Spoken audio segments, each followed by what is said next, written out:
Hello friends, welcome to my channel and thanks for watching this video. So we are going to discuss about Liveramp Holdings INC, and the ticker symbol is RAMP.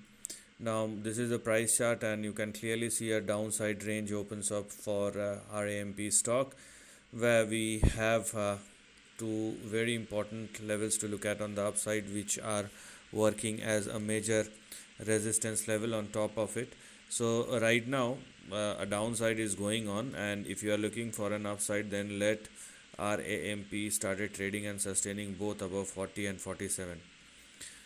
With the current positioning of Liveramp Holdings, what you're going to look at is or are these three levels, which may work as your next big support, or I would say stop loss.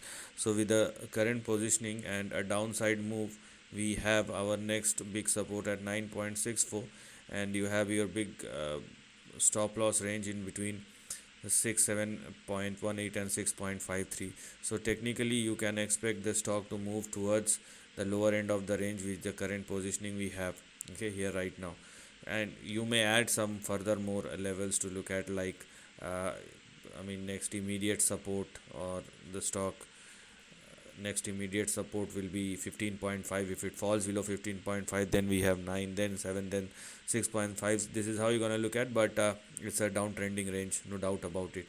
Now if you want to go below 6.5 or lower, then obviously, or if the stock falls below that, then it will be a carnage which will start, because it may go down to $1, because after or below 6.5, this entire section will opens up, and the stock may swing back towards 1.3 moving forward. So this is how you're gonna look at RAMP, and this is probably how it's gonna work.